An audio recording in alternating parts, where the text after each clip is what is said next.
Инвесторларға жасаған мамилелер бойынша мен айтып кеттім, жана. Şu мен 30 gün, bir ay işlesem, bir ayдын içinde 100'ден ашық инвесторды кабыл алдым.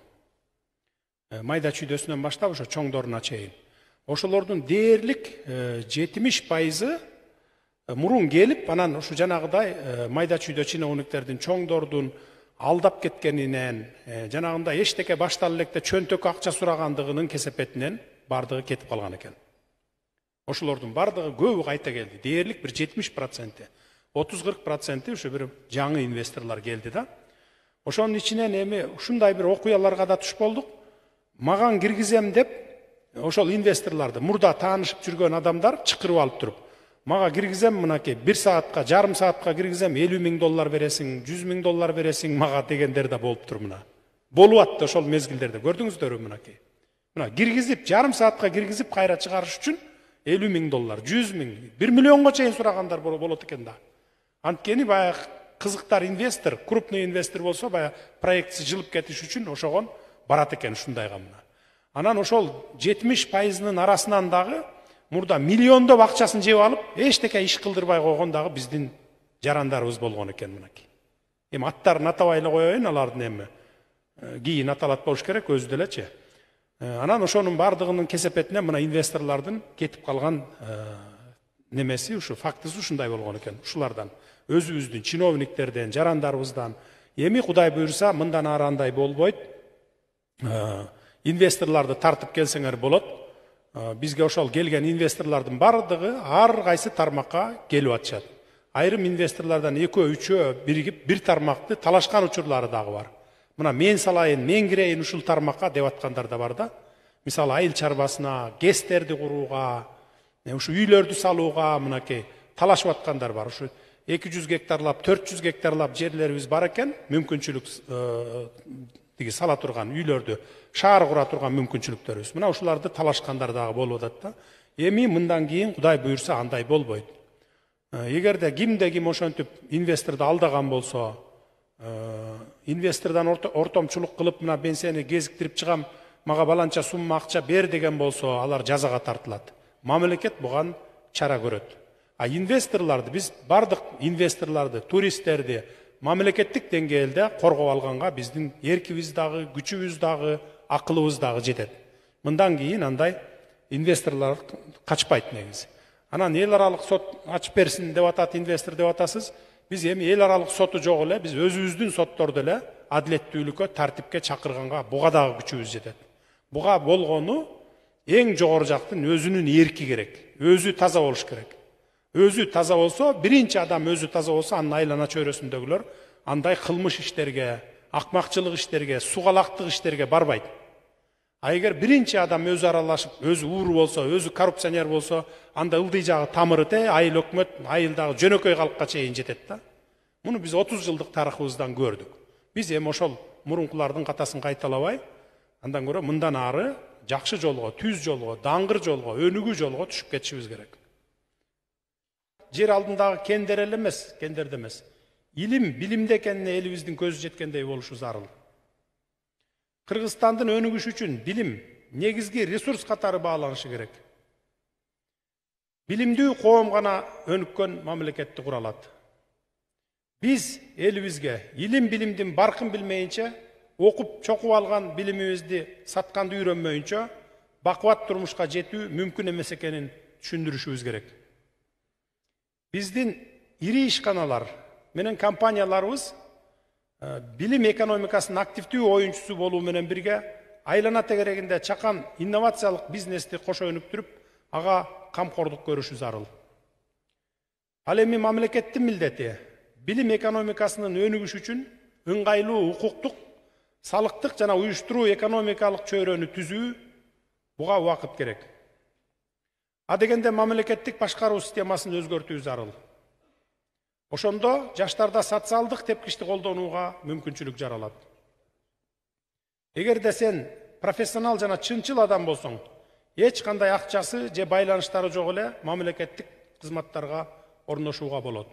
Муну Кудай буйрса иш менен далилдейбиз силерге. Же кандайдыр бир жаңы технологияларды өндүрүүнүн жолун билсең, керектүү тейлөөнү ойлоп тапсаң, анда өзүңдүн бизнесиңди да ачсаң болот. Мындай жаштарды чогултуп биз жардам бергенге пландарды түзүп жатабыз. Билим экономикасы бул биринчи кезекте жеке мүмкүнчүлүктөрдү толук ишке ашыруу мүмкүнчүлүгү. Азыркы муун өмүр бою изденип, жаңы нерселерди үйрөнүүгө, жаңы кесиптерди багынтууга даяр болушу керек. Мисалы, азыр Кыргызстанда үйдө отуруп алып эле чет элдик фирмаларга иштеп, жакшы акча таап жаткан жаштар арбын. Бул негизинен IT тармагында. Айрым божомолдор боюнча Кыргызстан жакынкы болочокто кире турган валюталык аймак бул Евразиялык биримдиги аймагы.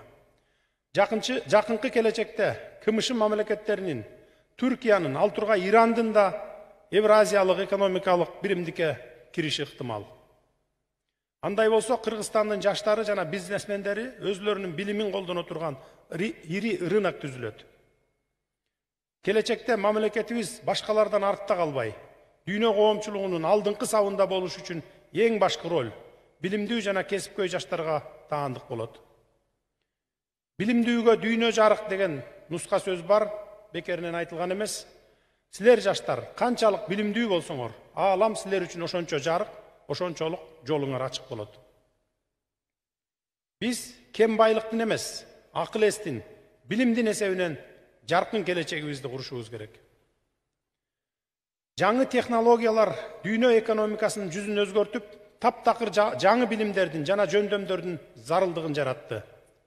Бүгүн экономика, медицина, билим алуу, башкаруу чөйрөлөрүнө саналип технологиялар терең кирип, бул кесиптердин табиятын өзгөртүүдө.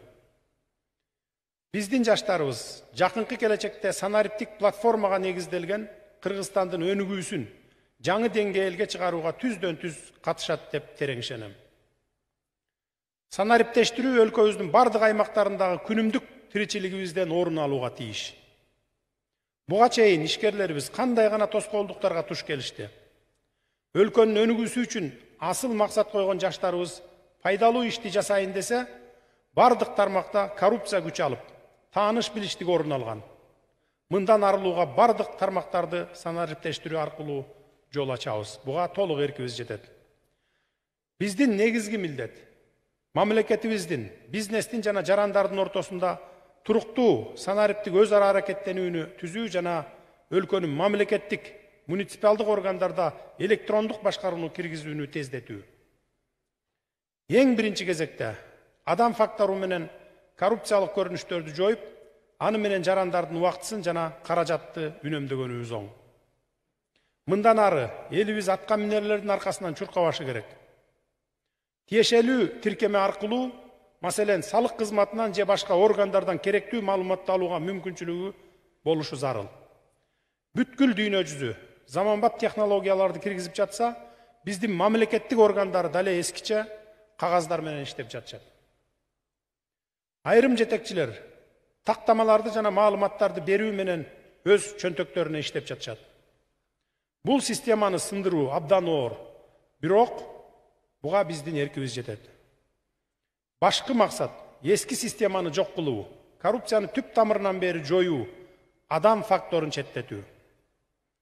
Президенттик шайлоодон кийин биз санариптештирүүнү ыкчам жана натыйжалуу кылып киргизебиз. Алар менен биздин сөзүбүз кыска болот. Электрондук кызмат көрсөтүүлөр бардык жарандардын жашоосун бир кыйла жеңилдетет. Ишкерлерибиз үчүн, таланттуу жаштарыбыз үчүн бюрократияны жоебуз. Кыргызстанда блокчейн технологияларын колдонуу жана жайылтуу үчүн мүмкүнчүлүктөр кеңири. Буга чейин блокчейн технологиялары тууралуу маалыматты технологиялар боюнча адистер жана интернетке кызыккан айрым адамдар гана билип келишсе, эми бул интернет инновация тармагында эң көп талкууланган тема болуп калды. Учурда көптөгөн өлкөлөр блокчейнге негизделген долбоорлордун иштөөсүнө шарт түзүү боюнча ат салышып жаткан кез. Себеби бул инновациялар улуттук кадрларды өнүктүрүүнүн жана ири инвестициялык капиталдардын булагы болуп саналат. Бул жаңы ыкма электрондук форматка өтүүгө жакшы шарт түзүп берет. Блокчейн, тагыраак айтканда, блоктордун чынжырчасы, кандайдыр бир эрежелерге ылайык маалыматтар топтомун камтылган баалуу нерсе. Маалыматтар көчүрмөсү компьютерлерде сакталуу жана бири-бирине көз каранды эмес.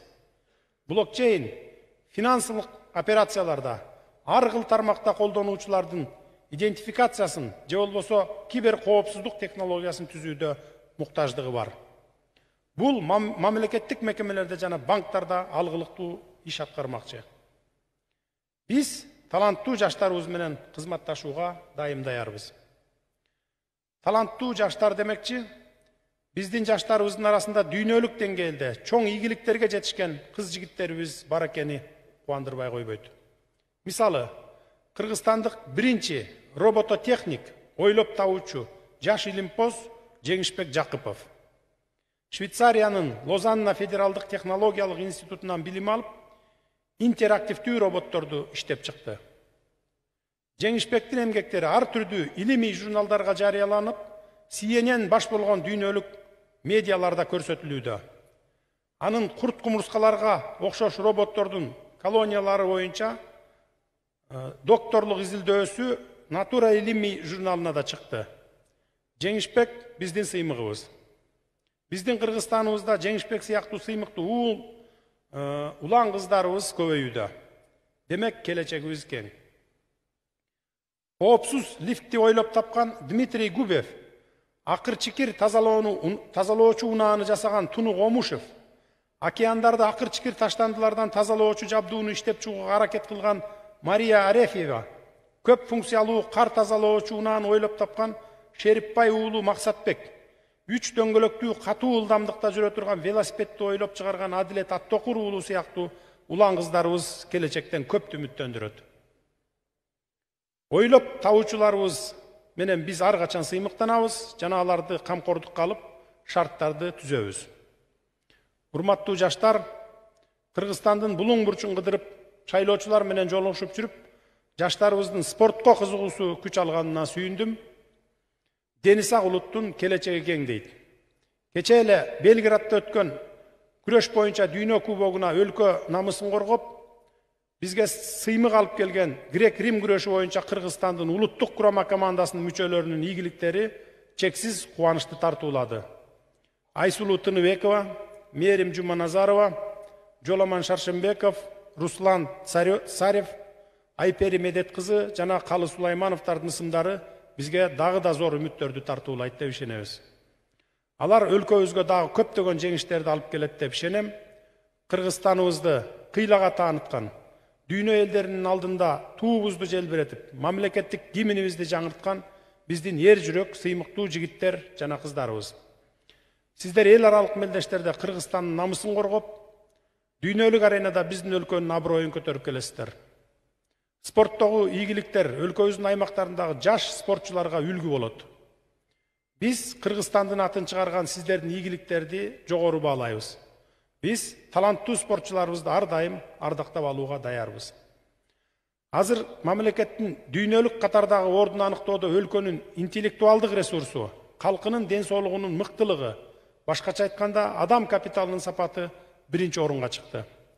Биздин келечегибиз, мамлекетибиздин келечеги силер сыяктуу ден соолугу чың, чыныгы каарман, мээнеткеш жана мекенчил жаштар менен байланышкан. Сиздер көз карандысыз демократиялык мамлекетте жашаган жаңы муундун татыктуу өкүлдөрүсүздөр. Урматтуу бүгүнкү форумдун катышуучулары, урматтуу жаштар, Кыргызстанды алдыда эмнелер күтүп турат? Өлкөбүздү канткенде гүлдөгөн мамлекетке айланта алабыз. Кыйын кезеңден, оор абалдан чыгуунун жолдору кандай?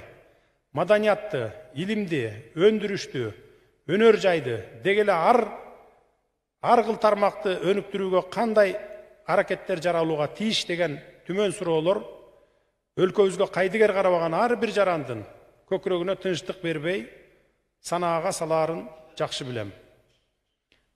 Мындан 3 ай мурда эле октябрь айында өлкө тагдырына кайдыгер карабай, акыйкат издеп аянтка чыккан өзүңүздөр мына жаштар болдуңуздар.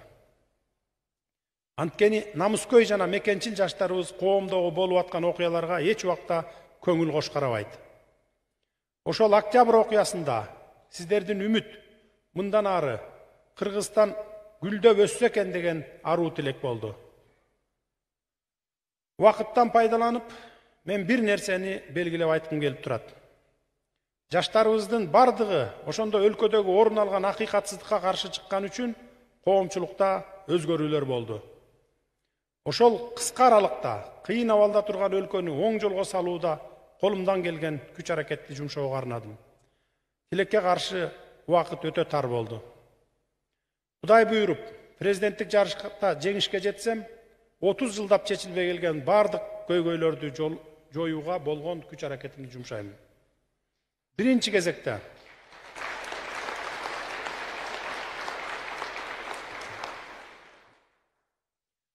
кезекте коррупцияга каршы айыгышкан күрөштү улантып, өлкөдөгү кадр маселесин оң жолго коебуз. Кадр маселесинде дал өзүңүздөрдөй татыктуу билим алган таланттуу жаштар менен команданы толуктайм деген тилегим бар. Буга сөз берем сиздерге. Акыл жаштан, асыл таштан демекчи, сиздердин да баалуу пикирлериңиз, кеп кеңештериңиз эске алынат. Кандайдыр бир маселени чечүүдө, өлкөнү оң жолго коюуда жаралган асыл идеялар болсо, мага түз келип, же кат аркылуу кайрылсаңыздар, аларга сөзсүз жооп болот. Терс факторлорду натыйжалуу жеңип, жогорку адеп ахлактык